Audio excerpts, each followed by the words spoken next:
ಕೃಷ್ಣಾ ನದಿಯಲ್ಲಿ ಕ್ಷಣ ಕ್ಷಣಕ್ಕೂ ನೀರಿನ ಒಳಹರಿವು ಹೆಚ್ಚಾಗ್ತಿದೆ. ಬೆಳಗಾವಿ ಜಿಲ್ಲೆಯ ಹುಲಗಬಾಳಿ ಗ್ರಾಮದ ಐನಾಪುರ ರಸ್ತೆಯಲ್ಲಿ 20ಕ್ಕೂ ಹೆಚ್ಚು ಕುಟುಂಬಗಳು ಸಂಕಷ್ಟಕ್ಕೆ ಸಿಲುಕಿವೆ. ಅಗತ್ಯ ವಸ್ತುಗಳು, ಜಾನುವಾರುಗಳ ಸಮೇತ ಸುರಕ್ಷಿತ ಪ್ರದೇಶಗಳಿಗೆ ತೆರಳಿದ್ದಾರೆ. ಜಿಲ್ಲಾಡಳಿತ ಯಾವುದೇ ವ್ಯವಸ್ಥೆ ಮಾಡಿಲ್ಲ. ನಾವೆಲ್ಲಿಗೆ ಹೋಗೋದು? ಸರ್ಕಾರ ಸೂಕ್ತ ಪುನರ್ವಸತಿ ಕಲ್ಪಿಸಬೇಕೆಂದು ಆಗ್ರಹಿಸಿದ್ದಾರೆ.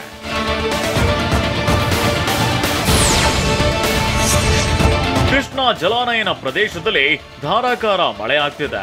ಪರಿಣಾಮ ಆಲಮಟ್ಟಿ ಡ್ಯಾಂಗೆ ಅಪಾರ ಪ್ರಮಾಣದ ನೀರು ಹರಿದು ಬರ್ತಿದೆ. ನಿಡಗುಂದಿ ತಾಲೂಕಿನ ಆಲಮಟ್ಟಿ ಜಲಾಶಯಕ್ಕೆ ಸದ್ಯ 2 ಲಕ್ಷಕ್ಕೂ ಹೆಚ್ಚು ನೀರಿನ ಒಳಹರಿವಿದೆ. 3 ಲಕ್ಷ ಕ್ಯೂಸೆಕ್ ನೀರು ಹೊರಬಿಡಲಾಗ್ತಿದೆ. ಅರಳಿದಿನ್ನಿ ಗ್ರಾಮದಲ್ಲಿ ಜಮೀನುಗಳು ಜಲಾವೃತವಾಗಿದೆ. ವಿವಿಧ ಬೆಳೆಗಳು ನಾಶವಾಗುವ ಆತಂಕ ರೈತರಲ್ಲಿ ಮನೆ ಮಾಡಿದೆ.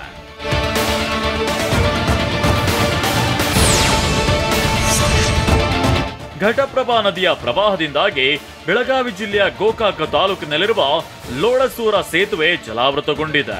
ಇದರಿಂದಾಗಿ ಧಾರವಾಡ ಸಂಕೇಶ್ವರ ಹೆದ್ದಾರಿ ಬಂದ್ ಆಗಿದೆ. ರಸ್ತೆಯ 2 ಬದಿ ಬ್ಯಾರಿಕೇಡ್ ಹಾಕಿ ವಾಹನಗಳ ಸಂಚಾರ ಬಂದ್ ಮಾಡಲಾಗಿದೆ. ಸಂಕೇಶ್ವರದಿಂದ ಧಾರವಾಡಕ್ಕೆ ಹೋಗುವ ವಾಹನಗಳ ಮಾರ್ಗ ಬದಲಾವಣೆ ಮಾಡಲಾಗಿದೆ.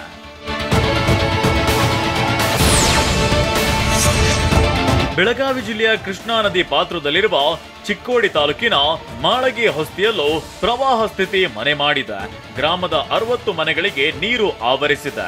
ಅಗತ್ಯ ಸಾಮಗ್ರಿಗಳೊಂದಿಗೆ ಜನ ಮನೆ ಮಠ ತೊರೆದಿದ್ದಾರೆ. ಜನ ಬೀದಿಗೆ ಬಂದರೂ ಈವರೆಗೂ ಕಾಳಜಿ ಕೇಂದ್ರ ತೆರೆಯದ ಜಿಲ್ಲಾಡಳಿತದ ವಿರುದ್ಧ ನೆರೆ ಸಂತ್ರಸ್ತರು ಆಕ್ರೋಶ ಹೊರಹಾಕಿದ್ದಾರೆ.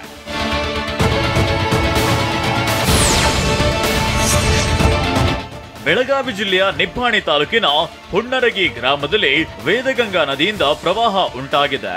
ಮೊಣಕಾಲುದ್ದ ನೀರಿನಲ್ಲೇ ಹರಸಾಹಸ ಪಟ್ಟು ಓಡಾಡುವಂತಾಗಿದೆ.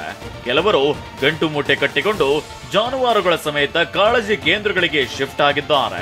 ಮತ್ತೊಂದೆಡೆ ಕುರುಬರಗಲ್ಲಿಗೆ ನೀರು ನುಗ್ಗಿದ್ದು 20ಕ್ಕೂ ಹೆಚ್ಚು ಮನೆಗಳು ಜಲಾವೃತವಾಗಿದೆ. 500ಕ್ಕೂ ಹೆಚ್ಚು ಮನೆಗಳಿಗೆ ಮುಳುಗಡೆ ಆತಂಕ ಎದುರಾಗಿದೆ. ಈ ಒಂದು ನಿಪ್ಪಾಣಿ ತಾಲೂಕಿನ ಹುಣ್ಣರಗಿ ಗ್ರಾಮದಲ್ಲಿ ಸಾಕಷ್ಟು ಮನೆಗಳಿಗೆ ನೀರು ನುಗ್ಗಿರುವಂತದ್ದು ಇದೇ ಒಂದು ಕಾರಣಕ್ಕಾಗಿ ಸದ್ಯ ಈಗ ಮನೆಗಳನ್ನ ಖಾಲಿ ಮಾಡಿಕೊಂಡು ಸಾಕಷ್ಟು ಜನ ಅವಶ್ಯಕ ಸಾಮಗ್ರಿಗಳನ್ನ ತೆಗೆದುಕೊಂಡು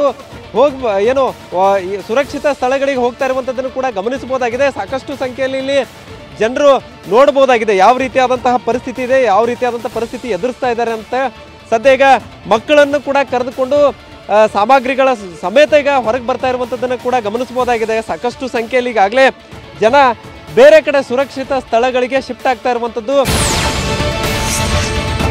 ಬೆಳಗಾವಿ ಜಿಲ್ಲೆಯ ನಿಪ್ಪಾಣಿ ತಾಲೂಕಿನಲ್ಲಿ ದೂದ್ಗಂಗಾ ನದಿ ಅಪಾಯದ ಮಟ್ಟ ಮೀರಿ ಹರಿಯುತ್ತಿದೆ. ಮೇಡಕ್ಕಿಹಾಳ ಗ್ರಾಮದ ಬಳಿ ಸಾವಿರಾರು ಎಕರೆ ಪ್ರದೇಶ ಜಮೀನು ಜಲಾವೃತಗೊಂಡಿದೆ. ನದಿ ಪಕ್ಕದಲ್ಲಿದ್ದ ಪಂಪ್ಸೆಟ್ಗಳು ಕೊಚ್ಚಿ ಹೋಗದಂತೆ ರೈತರು ಹಗ್ಗದಿಂದ ಬಿಗಿದಿದ್ದಾರೆ. ನದಿ ಪಕ್ಕದ ವಿದ್ಯುತ್ ಸರಬರಾಜು ಕೇಂದ್ರಕ್ಕೂ ನೀರು ನುಗ್ಗಿದ್ದು 40ಕ್ಕೂ ಅಧಿಕ ಟಿಸಿಗಳು, 200ಕ್ಕೂ ಅಧಿಕ ವಿದ್ಯುತ್ ಕಂಬಗಳು ಜಲಾವೃತಗೊಂಡಿದೆ.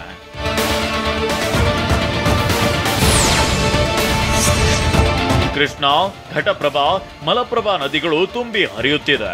ಪರಿಣಾಮ ಬಾಗಲಕೋಟೆಯಲ್ಲಿರುವ ಜಗಜ್ಯೋತಿ ಬಸವೇಶ್ವರರ ಐಕ್ಯ ಮಂಟಪ ಜಲಾವೃತಗೊಂಡಿದೆ. ಸಂಗಮನಾಥ ದೇಗುಲಕ್ಕೂ ಜಲ ದಿಗ್ಬಂಧನ ಎದುರಾಗಿದೆ. ಭಕ್ತರ ಪುಣ್ಯ ಸ್ನಾನಕ್ಕೆ ತಾತ್ಕಾಲಿಕ ನಿರ್ಬಂಧ ಹೇರಲಾಗಿದೆ.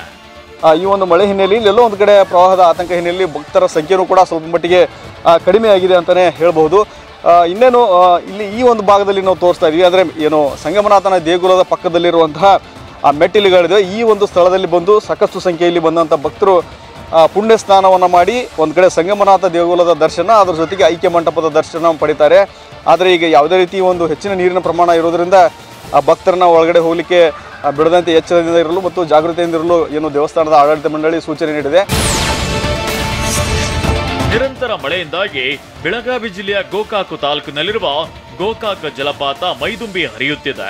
100 ಅಡಿ ವಿಸ್ತಾರವಾಗಿ ಘಟಪ್ರಭಾ ನದಿ ಧುಮ್ಮಿಕ್ಕುವ ರುದ್ರ ರಮಣೀಯ ದೃಶ್ಯ ಡ್ರೋನ್ ಕ್ಯಾಮೆರಾದಲ್ಲಿ ಸೆರೆಯಾಗಿದೆ. ಭಾರತದ ನಯಾಗ್ರಾ ಫಾಲ್ಸ್ ಎಂದೇ ಕರೆಯಲ್ಪಡುವ ಗೋಕಾಕ್ ಫಾಲ್ಸ್ ಕಣ್ತುಂಬಿಕೊಳ್ಳಲು ಪ್ರವಾಸಿಗರ ದಂಡೆ ಹರಿದು ಬರುತ್ತಿದೆ.